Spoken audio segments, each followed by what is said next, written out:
Good evening. Today is December 4th, 2021. I'm Robert Cressionnie.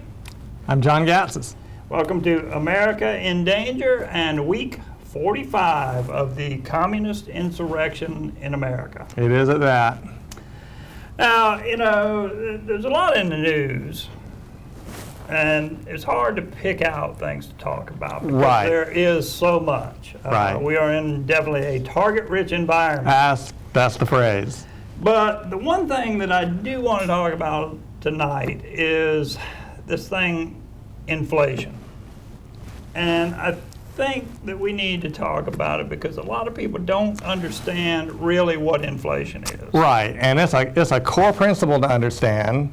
It's a core mechanism by which this country is being assaulted. It okay, frankly, is. And it flies under the radar for most people, even though it affects them directly and they see it on their day-to-day in their day-to-day spending. Yep. I don't think they appreciate the mechanisms by which it occurs and the purposeful, engineered aspect of much of the inflation that we experience. Yeah, I think one of the things that politicians love to do is to take things that cause a rise in prices and define that as inflation. I saw President Biden doing exactly that, and of course, you know who he blamed for that. Well, I can only imagine. I would assume a combination of Donald Trump and or the pandemic. Well, he missed Donald Trump, but he blamed that on individuals. Right, well, on the people. Right. You know, and the interesting thing about it, if you go on Google or Rumble or any of these, and you look for a video explaining inflation, my word, I'm not sure who put some of these videos together, but I would think that it was probably maybe middle school students. Yeah.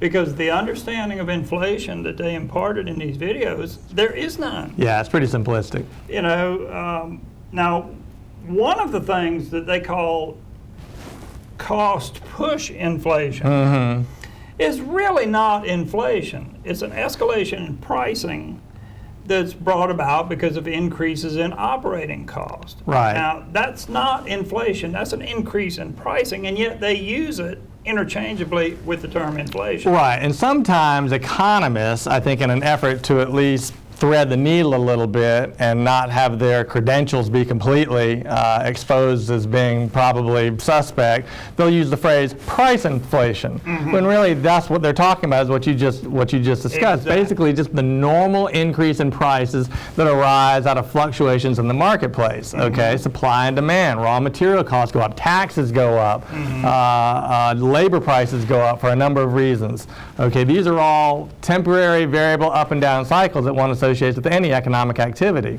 Okay, but there's another type of inflation that's much more invidious and much more germane to our discussion about what's going on in this country. Absolutely is. And you know, the inflation that President Biden was blaming us for, individuals, is what they're calling demand inflation. Right.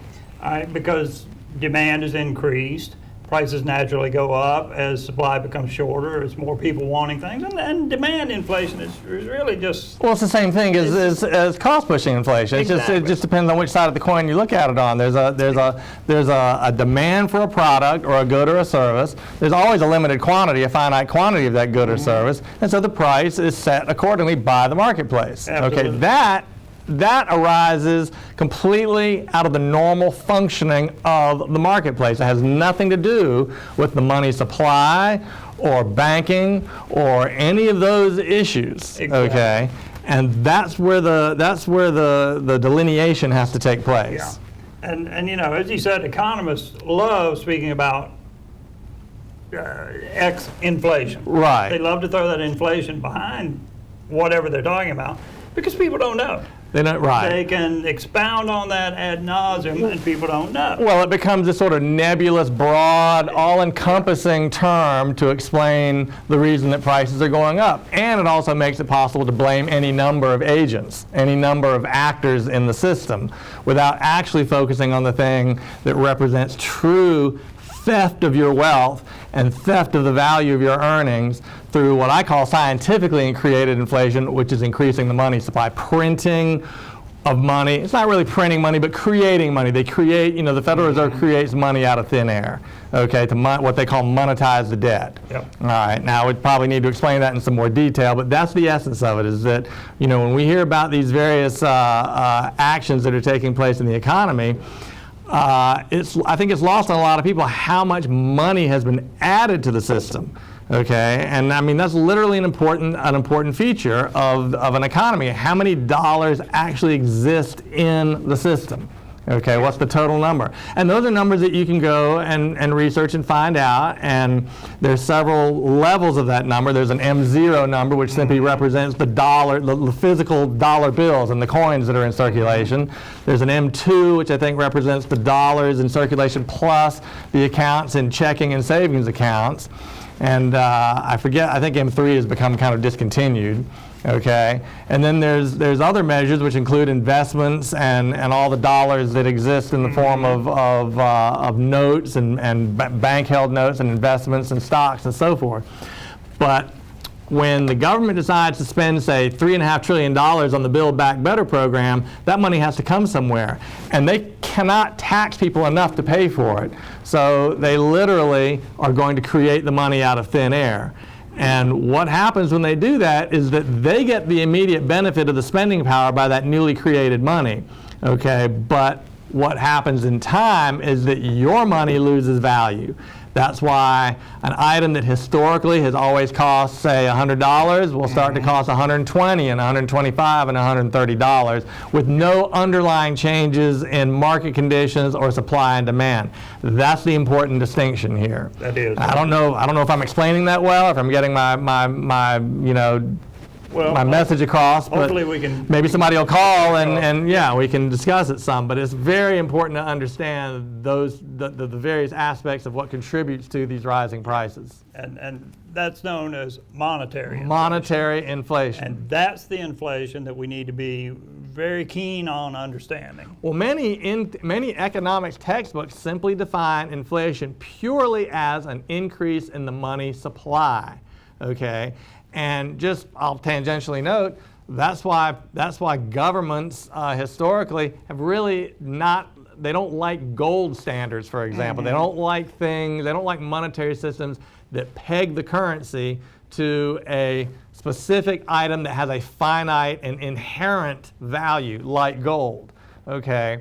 It's very difficult to make up dollars out of thin air when all the dollars that exist are tied to something that is finite in and of itself, okay?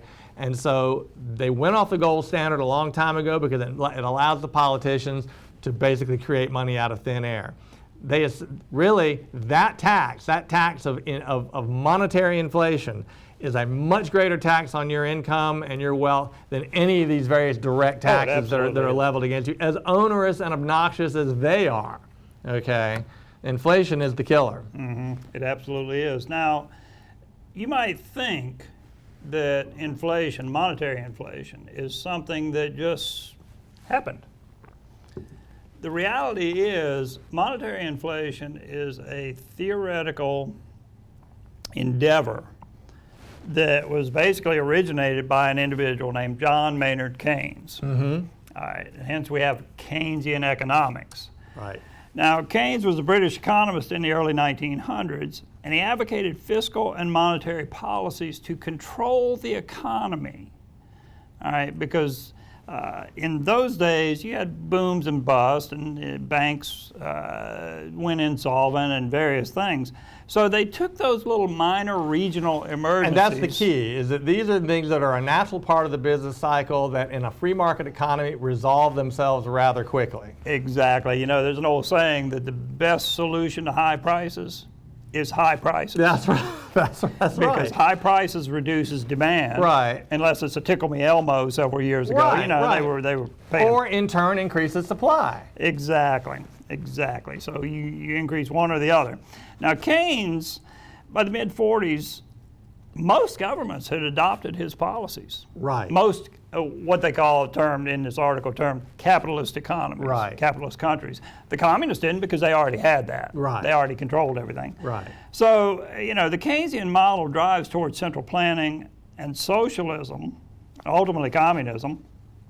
And since communism already had that, they didn't need to adopt its policies. Well, it's a theft of wealth. It's a knowing theft of wealth.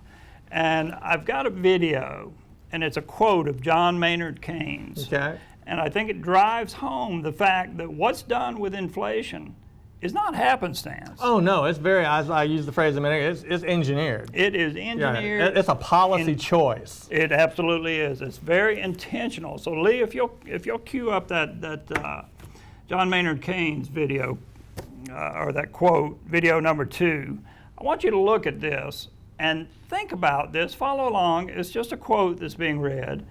Look at this and think about what's being said and the fact that so many presidents and congressmen and senators, economists, all love Keynes. So Lee, if you'll roll that.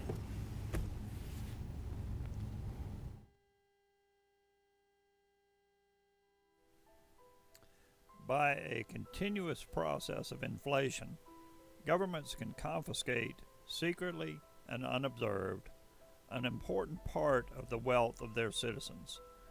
By this method, they not only confiscate, but they confiscate arbitrarily. And while the process impoverishes many, it actually enriches some. The process engages all of the hidden forces of economic law on the side of destruction, and does it in a manner that not one man in a million can diagnose.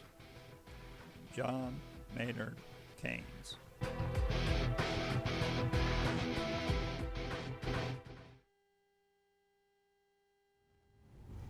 All right. Yeah, well, that's it in a nutshell. Okay, and actually you should have just shown that first instead of, letting me prattle on, because I think that was a very good explanation of what's going on, because the key is it really does fly under the radar. Yes. Okay, and there's some numbers, we really should put some numbers to it to illustrate the power of the effect. Yeah. For example, the average household income in 1920 was about $600. Yep. Okay, in 1990 it was about $20,000.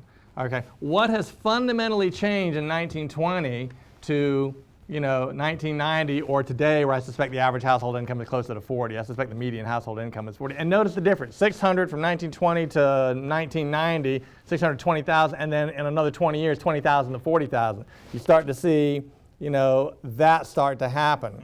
And of course, we know from history, if we looked at it at all, this is exactly what happened in Weimar Germany, leading up to the takeover by Germany of the Nazi Party and all that followed that.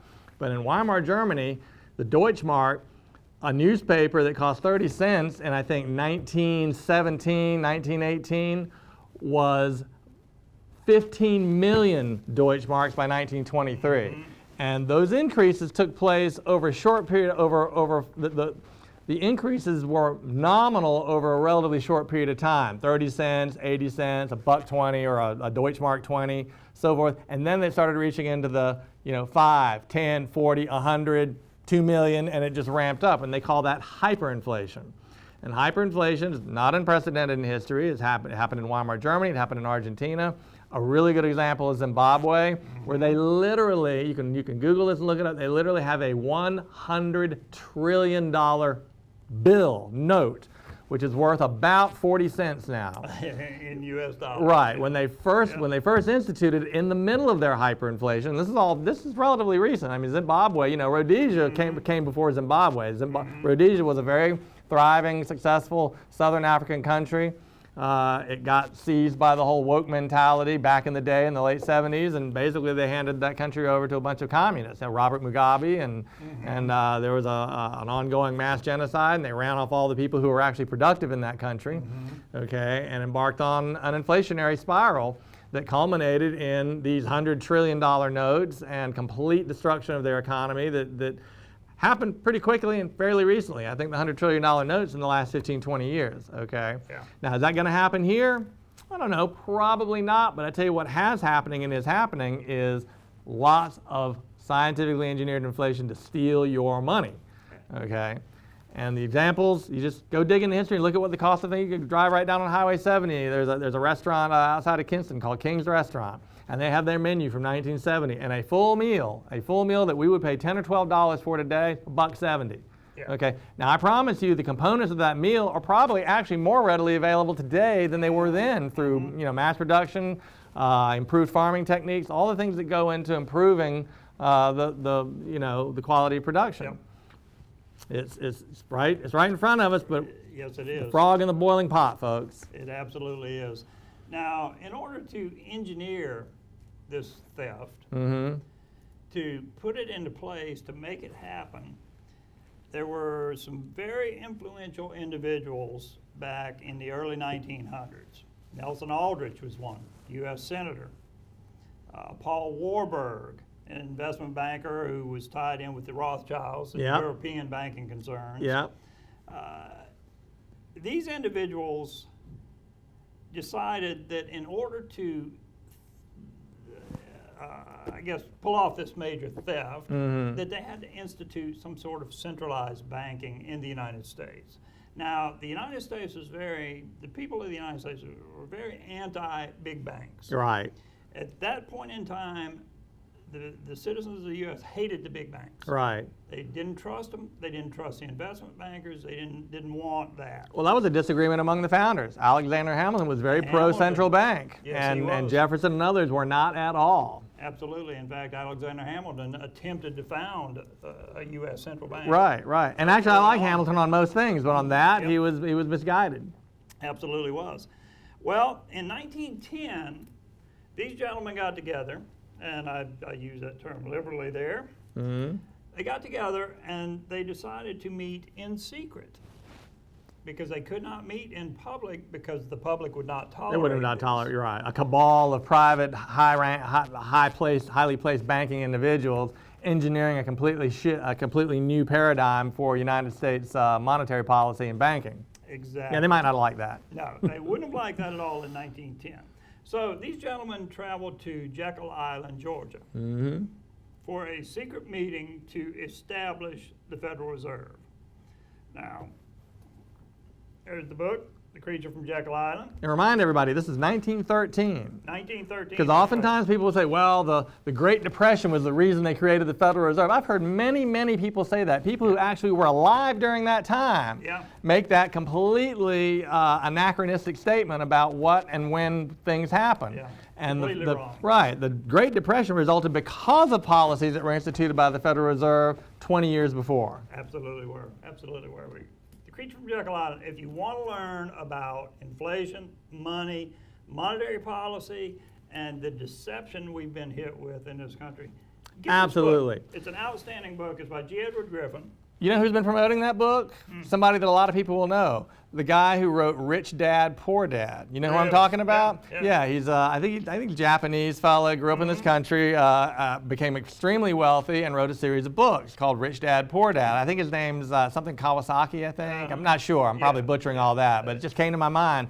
But I saw him recently, and he is a real devotee of that book. So if you think we're not worthy of, giving a recommendation, check out Rich Dad, Poor Dad guy and listen to what he has to say because he is front and center on this topic. Well, the great thing about this book, and if you look at it, it's a pretty thick book. It is. It's pretty detailed. A lot of history. Yeah. I mean, a lot of detailed, well-researched. Reads like a novel, though. Reads like a novel. But the thing about it that's so great is each chapter has a summary at the end. I like that. If you read the preface to this, G. Edward Griffin says, you know what?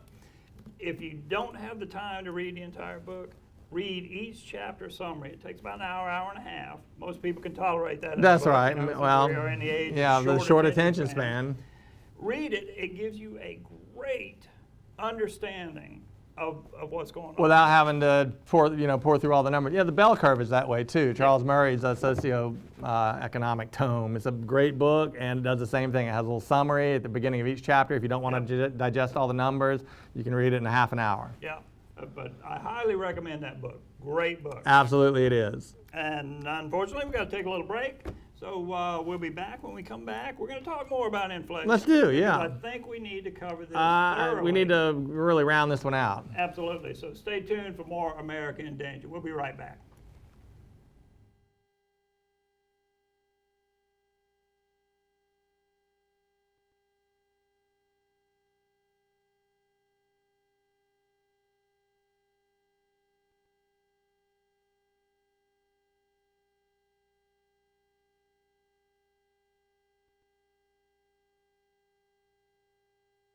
Hey, this is John Woodruff with Premier Equipment Company of Rocky Mountain Infield. Been shopping for a zero-turn mower lately. You've probably noticed that inventory is getting hard to come by. So come on down and see what we've got. We've got a showroom full.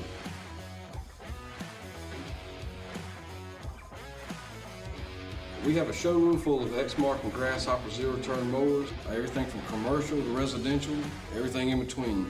We've got a good relationship with our distributors. They tell us when we sell these, they've got more on the way. If you've been in the market for a zero-turn mower, come see me, John Woodruff from Premier Equipment. Premier Equipment is open during the week from 8 to 5:30 and on the weekends from 8 to 12. Some glad morning when this life is over, I'll fly away. Alan Jackson has become a part of America's musical landscape and a country music icon over his 25-year music career performance, featuring songs from his very personal release entitled Precious Memories. I love to tell the story. 'Twill be my fame and glory. Are you ours in the blood? Filmed live at the historic Ryman Auditorium in Nashville, Tennessee, this unique DVD captures powerful gospel performances and intimate interviews with Alan, his mother, and his wife as he reflects on his musical journey. This is my story. This is my song. If you call now to order this inspirational video, you'll also receive, as a very special bonus, a 2-CD collection featuring 28 classic gospel favorites. Love lifted me.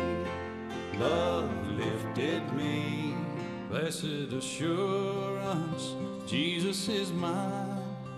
He lives, Christ Jesus lives today. This DVD keepsake is a priceless addition to any music collection, and it can be yours along with this bonus 2-CD collection for the special low price of $29.95 plus shipping and handling. To order, have your credit card ready and call the number on your screen. When we all get to heaven, what? Are you afraid to answer the phone because of bill collectors? A Chapter 13 plan can help. Chapter 13 allows people with too many bills to work out a debt repayment plan under federal law. It helps you control your debts instead of your debts controlling you. Chapter 13 stops creditors from harassing you and stops repossessions and foreclosures. It allows you to answer the phone again without fear or worry. Call H. Frank Allen, Attorney at Law, a debt relief agency providing bankruptcy relief under the Bankruptcy Code.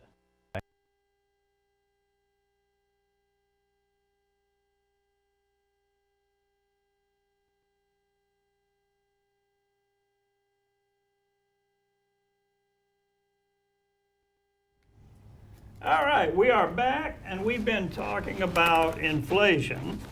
You know, inflation is manufactured for the most part. Price escalation is somewhat naturally occurring. Right. That's right. We established that in the last segment. we talked about that. Monetary inflation. Yep. Created, printed, essentially printed money. When we say printed money, what we mean is just entries. Money that's Right. created and added to the total number of dollars that are in circulation Yep. and used by banks and others to do transactions. Yep. Yeah, we have the cost push inflation, that is operating cost increasing. We have the demand inflation, which is people buying additional items because, Right. for whatever reason, and the monetary inflation. Right. Now, what the government does is they use the cost push inflation and the demand inflation. Which I prefer to not even use the words I know. inflation in connection with those two events, those two phenomena. Yeah, Okay, yeah. those are just price increases. They are Okay. price increases. Right. People need to be aware that, President Biden, that's what he's talking about. That's right. Those are the terms that they're using out there, these so-called economists. Right. I mean, in all fairness, while everything is affected somewhat by monetary inflation because we've had so much of it, the purchasing price of things has gone up. But gasoline, for example, that's largely not a function of monetary inflation. That's a function of supply and demand. We shut down pipelines. We've limited fracking and limited oil drilling on federal land. So naturally, the supply goes down, the price is going to go up. That's just normal price variation. Exactly. That's a good example. Okay, gasoline prices are a result of bad Biden administration policy. They are not a direct result of the monetary inflation we're talking about. That's right. The monetary inflation we're talking about is a thing that's stealing your savings and making it so that if you've saved a couple $100,000 or more to live on in your retirement, that money's not going to buy anything but dog food in another 10, 15 years at the rate we're going. That is what's going on, and that's how they're stealing your wealth, what you own. Yep. Yeah, you know, people might wonder why they would do this. Why would you create inflation? Because it is an engineer, as you said, an engineered design. Why would someone create inflation? Well, here's why. It's because there's a huge delay in the decrease in purchasing power. Think of it this way. If you're at a faucet, all right, if you're the one first in line at the faucet, you get a big drink of water. But as it trickles down on the floor and runs off, the people behind you don't get as much water. That's all right. So it's the same effect with the inflation. Those at the top, the big banks, Wall Street, that's why Wall Street loves this. Wall Street is part of this. Right. Because there were Wall Street bankers involved, or Wall Street types involved with the founding of the Federal Reserve who helped push that. Right. But it's the delay in the spending decrease. Right. The dilution of the currency doesn't happen right away. You know, if you just print up some dollars out of thin air and put them in my hands, my purchasing power just went up. Yeah. And the adverse effect, the diluting effect of the dollar doesn't really set in right away. Okay. Another point, this is random, but I think it again illustrates what's going on with this inflation. One of the actions that the Allies took against Germany, against the Third Reich, against the Nazis, was to flood their economy with counterfeit, Deutschmarks. They would drop bales of currency that they printed for the population to grab and go spend, thereby debasing the currency. Yeah. Okay, it's a very, very simple, and really, what are we talking about? We're talking about supply and demand. You create more of something, it becomes worth less. And when you're talking about we haven't used the term yet, fiat currency. That has a definition. A fiat currency is a currency that is backed by nothing other than, quote unquote, the full faith and credit of the entities issuing the paper, and it is just paper. Heretofore in this country, our fiat currency system has functioned. We've had this ongoing rate of inflation as demonstrated by some of the numbers we gave previously.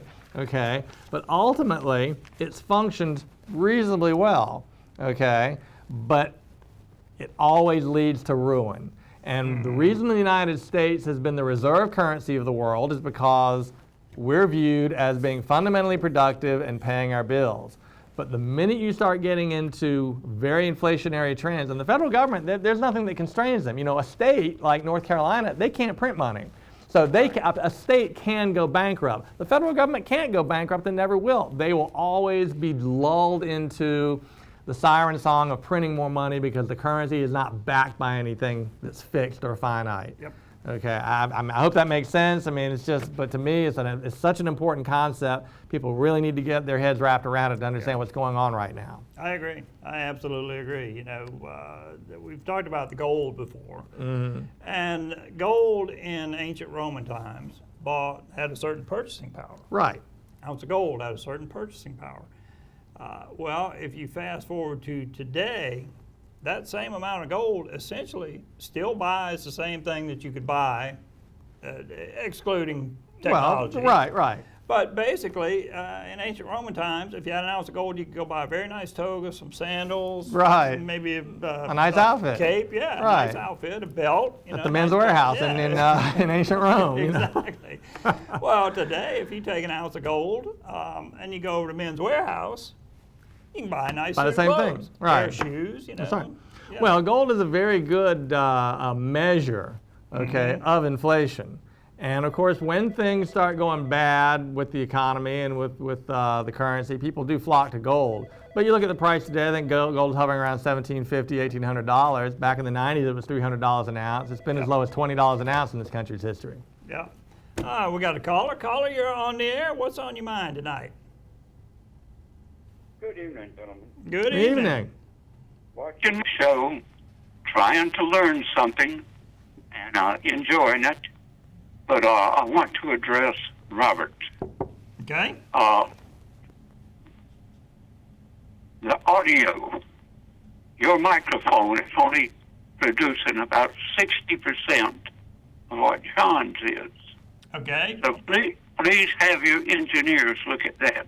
We will do that. All right. Thank you now. All right. Thank you. Okay. All right, Lee, did you get that? Well, one way to fix that is I'll talk a little quieter. Or I can speak a little louder. But anyway, you know, this inflation thing and what we're seeing right now, between the inflation stealing our wealth and the COVID being used to basically tamp us down, lock us down, and manipulate us. And actually, if it's not a stretch to see where the COVID issue has been used to manipulate this inflation as well. Or to justify it. To justify it, exactly. You know, the spending, the gross spending that they're looking at doing in the government. And they've already spent some $5+ trillion on COVID relief packages, and they haven't even spent all that money. But all that money came from nowhere, out of thin air. Okay, so you just start mailing people checks with dollar amounts on them. Sure, they can cash those checks to run and go buy stuff with them. But then you wonder why 5 years later, you know, a pound of hamburger is $10 a pound. That is the fundamental reason, because nothing has actually changed about the nature of producing ground beef. That's or right. whatever the product in question is.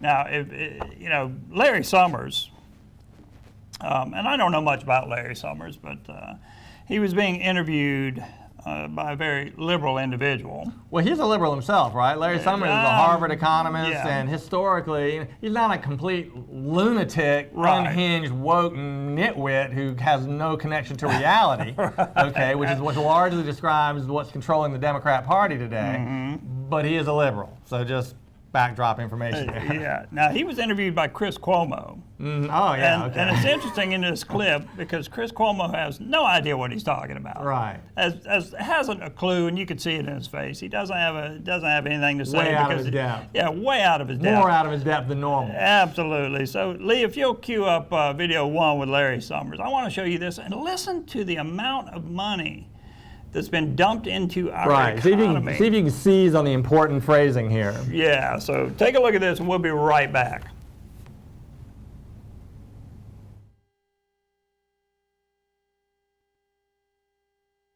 Forecast with this stimulus was that this year we'd have 2% inflation, and it's likely to come in 3 times that. I think they're just not recognizing just how much demand is being created by the tremendous wall of money, 15% of GDP in 1 year that they released last spring. And that, in conjunction with a central bank, the Fed, that keeps the interest rate at 0, that's buying all kinds of bonds and mortgages when in the middle of a housing boom, just sets off a dynamic. And then the thing about inflation is you start chasing your tail. Rising inflation of inputs leads firms to raise their prices. That leads other firms to raise their prices. And the whole thing spirals. It can be broken, but it needs to be broken by some kind of dramatic action. And those kinds of dramatic actions often cause recessions. So I think we're speeding down the road at a really rapid rate. It's kind of a downhill road, and it's not going to be so easy to put the brakes on here. And that's why I'm concerned. And I think that the policymakers in Washington, unfortunately, have almost every month been behind the curve. They said it was transitory. It doesn't look so transitory. They said it was due to a few specific factors. It doesn't look to be a few specific factors.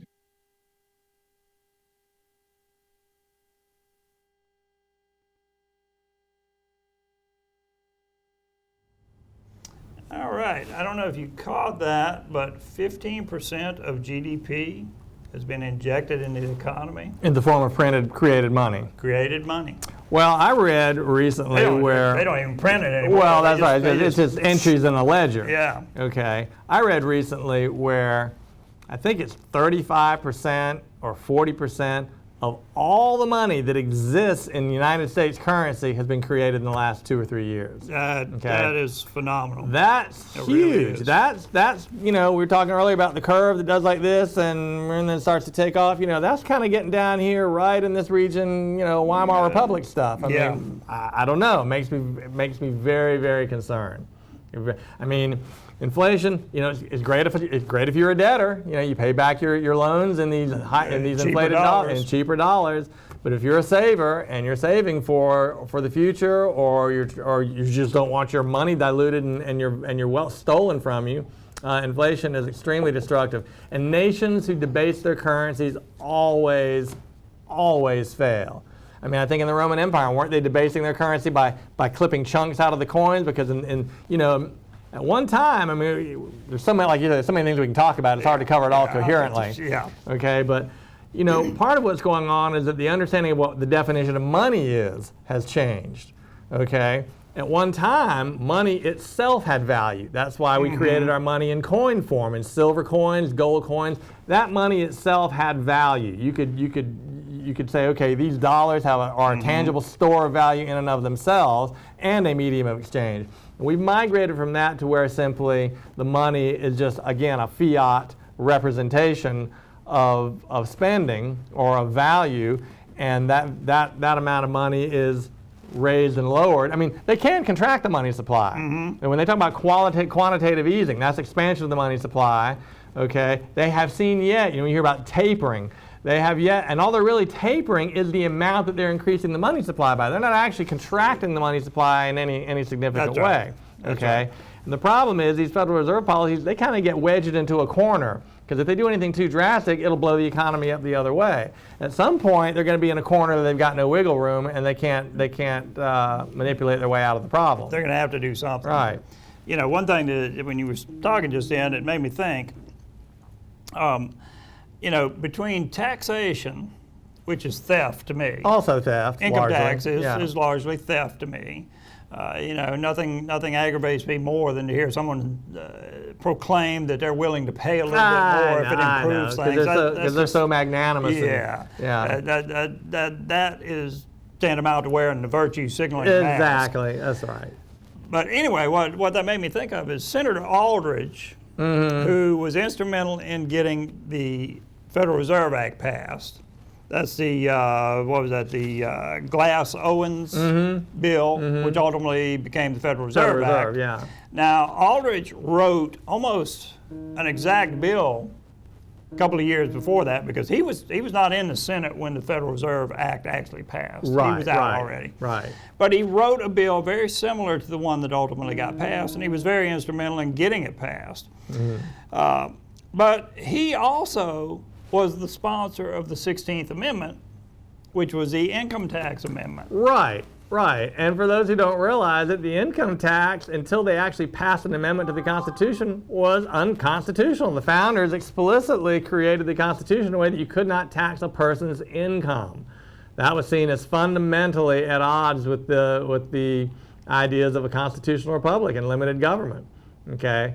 And there have been proposals to repeal the 16th Amendment, but it never goes anywhere because the politicians love the power to tax. Oh, yeah. And they like the power to create this fiat currency. Yes, they do. And really, you said something earlier that made me think about it. Why do the politicians do that? I think there's three components to that. I think you've got the politicians who don't care. Okay, they're not going to be accountable. Okay, they can make these decisions, they can satisfy their constituents, they can promise them pork, and they can deliver that pork. Ultimately, they're not going to be around when the chickens come home to roost. Yep. Then you've got a component, an extremely dangerous component, who are actually, I believe, purposely trying to deconstruct this country and collapse the financial system. I think a lot of the people who are pushing this Build Back Better and I think that's all about collapsing the financial system in preparation for a new currency standard in the world. Maybe it's going to be the yuan in China, or maybe some other digital currency. I don't know. Okay, and then I don't know. I mean, that's what I see is taking place somewhat right now. I think we're being prepared for well, some call it the Great Reset. Well, that's right, the Great Reset. And until you crash this currency, okay. Well, nothing could be more designed to crash the currency than printing 5 or 6 trillion in the past couple of years, and then spending another. Well, I mean, the infrastructure bill we just passed, that's another 1 or 1.5 trillion. And then this Build Back Better, now they've scored it to where it only is supposed to be like 1.75 trillion, but that's artificial because all the programs they're funding, you know, they have them sunsetting like in a year. Well, we know those programs will never end, so the real scoring is closer to, you know, $7-8 trillion. Now, those are incredible numbers. Those are incredibly large numbers. Now, part of that Great Reset is not just to restructure the economy, is to restructure society as a whole. The whole thing. You know, some of the stuff that we see, and we're going to talk about that a little bit after this break, but yeah, they want to restructure everything to fundamentally change America. Now, where did we hear that the first time? Right. Barack Obama. That's right. So stay tuned. We'll be right back for more America in Danger.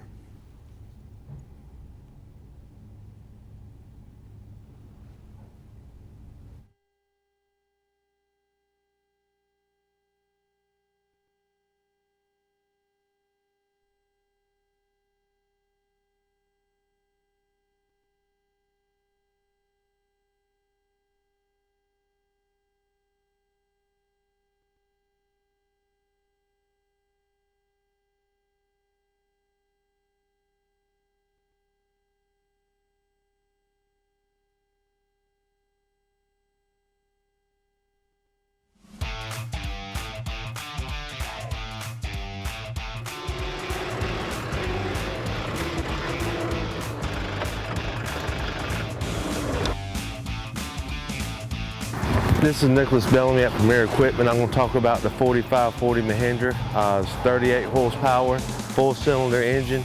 The weight of this tractor is 4,000 pounds. This tractor is perfect for bush hogging, distance, small garden, a hunting club tractor. Comes with a 7-year warranty, 2-year bumper to bumper, additional 5-year on the powertrain. You can have this tractor for $200 a month, and we have 20 of these tractors in stock. Premier Equipment is open during the week from 8 to 5:30 and on the weekends from 8 to 12. You rip and tear your old statements and bills, but thieves use this information to steal your identity. Don't be a victim. Get the ID Police, the new ink roller that encrypts all your old documents. So before you throw it out, just roll it on, and your information is gone, both on the front and through the back. Even if the paper is held up to the light, even your medical information is safe with the ID Police. So block it out before you throw it out. Order now and get your ID Police for as low as $9.99 and get free shipping too. This offer is not available on Amazon, so call or click now to get your ID Police for as low as $9.99 with free shipping. Order now. Call 1-800-903-8865. That's 1-800-903-8865. Or visit getidpolice.com. So call 1-800-903-8865 now. Are you afraid to answer the phone because of bill collectors? A Chapter 13 plan can help. Chapter 13 allows people with too many bills to work out a debt repayment plan under federal law. It helps you control your debts instead of your debts controlling you. Chapter 13 stops creditors from harassing you and stops repossessions and foreclosures. It allows you to answer the phone again without fear or worry. Call H. Frank Allen, Attorney at Law, a debt relief agency providing bankruptcy relief under the Bankruptcy Code.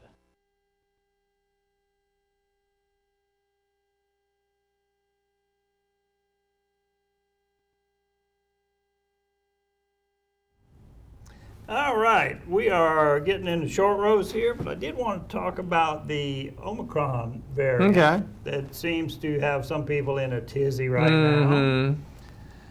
Now, someone pointed out to me the other day that if you do a word scramble on Omicron, it comes out to be moronic. So I guess, you know, there may be a hidden message there somewhere. Maybe. But, you know, it was first discovered in South Africa. Well, they say. They say. I mean, it looks like it was in Europe before. Yeah, I think so, and I think it's probably here. I mean, we have what, 20 plus variants? I think there have actually been 2,000 variants. Is that right? Okay, but they only name the named ones, significant ones, which really ultimately have also been big fizzlemeisters. But, Yeah, nothing burgers, as Hillary Clinton is fond of saying. Nothing burgers, that's right. Well, the Omicron variant, or the moronic variant, whichever you want to call it, was supposedly discovered in South Africa. So President Biden decided that he was going to implement travel bans from South Africa. Right.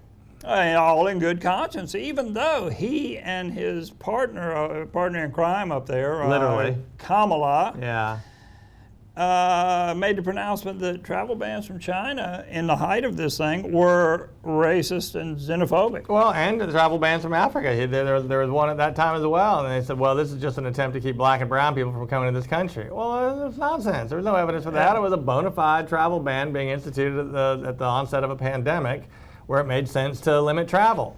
And I seem to recall some travel bans from some terrorist nations. Yep. And those were also called xenophobic. That's right. So in order to, I guess, equitably justify those, the current administration is now simply importing people from those nations and distributing them around the U.S. Although in his travel ban that he recently instituted, he included some countries in southern Africa that have had not a single case of Omicron. Mozambique, I mean, why are they on the list?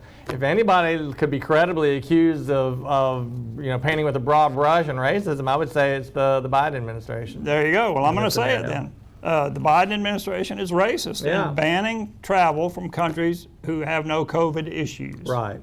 That is absolutely a racist measure. Of course, we know that Joe Biden isn't making these decisions. That's right. He doesn't even know which direction Africa is. That's right.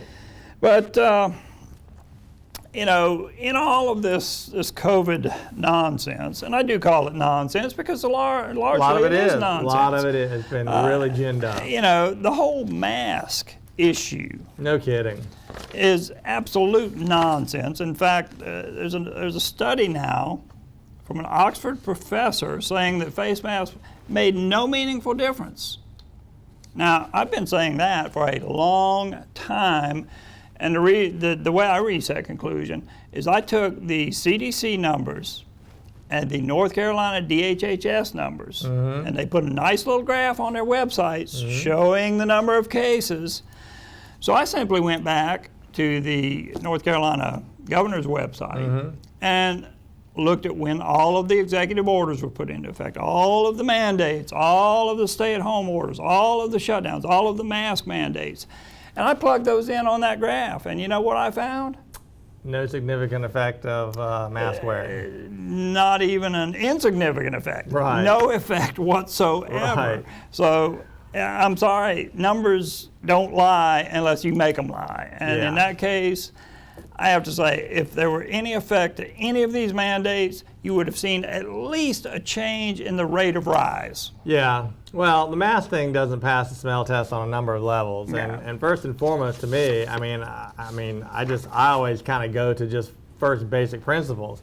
I know what the approximate size of these virus particles are, and I know what the mesh size of these cheap blue surgical masks that people are wearing. And I'm sure we've stated it 100 times, and other people have stated it too, and people might be tired of hearing it, but they don't seem to understand it. That's the same. The analogy is like using, cyclone fencing to keep mosquitoes out. I mean, it is of no value. Physically, the dimensions just don't add up. So I don't understand this cultish, slavish adherence to these mask policies. Nor do I. Yeah. Now, if the masks are used for what they are intended to be used for, which is to prevent droplets from either leaving you or entering your mouth and nose during surgery, which is what they're designed for, then if you have a cough, put a mask on. Yeah. I don't want you spewing your sputum all over me. Right. Put a mask on if you have a cough. If you think you're contagious, put a mask on. But you know what? If you have the flu, stay home. Or you have a cold, or you just have some sort of bad respiratory infection, Put a mask on. Yeah. Don't come give it to me. I Right. don't want it. Right. I didn't want the flu when I had it a couple years ago. Well, that's right. You know, and was in bed for 5 days thinking, you know, I might be dying. here. Right. I didn't want the flu then. Stay at home if you're sick. Don't Yeah. come to work. Don't pretend you don't have it. Right. I don't care whether you have COVID or not. Just stay at home. Yeah. I don't want your respiratory ailment myself. Right. But that's a complaint that goes back well predating, you know, COVID. I mean, It does. People have been cavalier about it because ultimately everybody recognized that, well, the flu's a drag. Most times it doesn't kill you, although it kills quite a number of people every year, especially those in certain categories. You know, Yes. elderly and Yes. Right. I mean, so the COVID thing has really been used as a mechanism for, and you brought this up in previous shows, you know, instilling fear in people. Yep. When you instill fear in people, very easy to deprive them of their basic liberties and their rights. Absolutely and so is. that, you know, the COVID thing, the numbers don't add up. The mask mandates are ridiculous, and the lockdowns have been demonstrated to not work. And one need look no further than the experience of Sweden to see how they handle it, to see that, you know. All right, we have a caller on the line. What's on your mind, caller? Good evening, gentlemen. Mr. Robert Cressionnie and Mr. Gatsis. Good evening. Good evening. First of all, a very Merry Christmas to both of you gentlemen. Likewise. And same to you. Mr. Gatsis, I have to ask you a question. Sure. You have such a rare last name. I used to do some yard work and maintenance on Lafayette Circle. Retired Brigadier General Andrew Gatsis. Was that your daddy? He was indeed. Okay, you got a brother named Andrew. That's correct. Okay, and you got a sister named, I think, Megan. Or was that your mother? Meg. Well, my sister is Meg, and my mother is Alice Wynn. Okay, and you're kin to some very famous people. Tom Suter for Channel 5 is the brother of your well, he's your uncle, correct? Well, he's my first cousin. He's your first cousin. Yes, sir. Oh, I did some plumber work for your mother and over there on Piedmont Avenue. Well, that's right. I mean, Shady Circle Drive over there. Yep. Yep. I'm a very experienced plumber. It's so good to meet you, sir. Well, likewise. Thank you for calling. Yeah, yes, sir. Mr. Cressionnie, look, I appreciate the fact that you got this thing going on. And you got to love my own heart because there's a lot of things and indiscrepancies going on in the government. And you speak on those very adamantly on several of your shows, and I appreciate you, sir. Well, thank you. I appreciate that. Well, I do too. So we're in accord here. Right to freedom of speech. And I'm going to tell you something. I'm sorry if I get arrested for it, but our president is an idiot. Well, I don't think you'll find much disagreement here. Well, there's there's going to have to be some mass arrests, and I don't think they have prisons sufficient to house all the people that would be that they'd have to house who express the same sentiment as you, sir. Yeah, and another thing, for him to give 400 and grant to propose to give these illegal Mexicans and Latinos, immigrants across the border, $450,000 per person. Yeah, it's a crime. It's incomprehensible. It is. It really is. I think even, of course, when he was confronted with that, he initially said, "Oh, that's a garbage report," and then he walked it back when I guess his handlers, apprised him of the fact that, "Oh well, Mr. President, actually we are doing exactly that. So now you got to spin it in such a way that you support it." Yeah, it is unbelievable, and I don't know. I'm frankly surprised that people are willing to tolerate it as much as they seem to be willing to tolerate it. And Mr. Gatsis, my hat goes off to you, sir. I loved your daddy. He was a wonderful man. No question. He was an awesome gentleman. Retired Brigadier General Andrew Gatsis. I loved him to death. He was like a daddy to me. And I did the yard work for them over there on Lafayette Circle. And I remember this, and you remember too. He had a 1973 Pontiac Le Mans. It was green that he bought from Hawaii. Yeah, with the Venetian blind effect on the back windows. Yeah. That's right. That's right. I remember that vehicle. So you know I'm telling you the truth. Oh, I remember. I am. I remember that vehicle quite well. Yes, sir. Yeah. And also your mother was very impressed. When I trimmed her hedges one day, she has camellia bushes in the driveway on the left-hand side, and you remember this, camellia bushes, and I trimmed them back for her, a while back, and I always cleaned out the gutters and everything, and raked the yard and kept the maintenance on the yard. And I'll tell you something, bro, she was impressed. Several months later, I sprayed some very special stuff that I got from a landscape company, and those bushes bloomed out beautiful, and your mother was very impressed. Yeah, I can believe that. Well, and unfortunately, we are out of time, so I'm going to have to get back to you on another show, but I appreciate you calling. Thank you so much for calling. Yep, have a good evening. And with that, we are out of time, but I did want to say this. This is probably this is the greatest nation on earth. Yes. The United States. Yep. We have more liberty and freedom in this nation. Now, I want to point this out before we go. The difference between democracy and freedom. Two very different things. Yeah, and they're not the same thing. People think democracy gives you freedom, and actually it gives you mob rule. Absolutely. Democracy is a form of government wherein the governed, based on a majority vote, have some influence on government. Freedom, on the other hand, is a state of affairs in which individuals are able to pursue their own interest without interference from others, including the government, so long as they don't trespass against the fundamental rights of others. For people to be free, governments must be limited. Right. And the purpose of the Bill of Rights, this comes from a Supreme Court case in which the Supreme Court pronounced that the very purpose of the Bill of Rights is to withdraw certain subjects from the vicissitudes of political controversy and to place them beyond the reach of the majority. So when these politicians tell you that elections have consequences, they certainly do, but it is not supposed to infringe on your liberty. That's right. I can succinctly phrase that in a more cynical way. The Constitution is designed to prevent the masses from voting away their rights too quickly. Exactly. It's just that simple. It's meant to act as a check on the impulse of democracy to lead to tyranny. Absolutely. Okay. And for all of those individuals out there who criticize this nation and want to tear it down and fundamentally change this nation, think about this. If you were in a foreign nation, would you be allowed to do what you're doing? Who was the basketball? That's right. Who was the basketball player who just, unlike most of those basketball players, the Turkish basketball player just became a citizen? He said, this is the greatest country ever. You have no idea what it's like in a country like Turkey. Okay, I mean, he even added freedom to his name. He changed his last name to Freedom. Something in his freedom. I don't follow sports much, so I don't know. Nor do I, but I have to say. But I watched him and what he had to say, and it was very, very encouraging to see a bright ray, a small ray of enlightenment from somebody from a group of people that mostly aren't very enlightened. Absolutely, and we've run over our time, so the technician's yelling at us to get off the air. Hope you have a great week. We'll see you next Saturday for more America in Danger. Good night.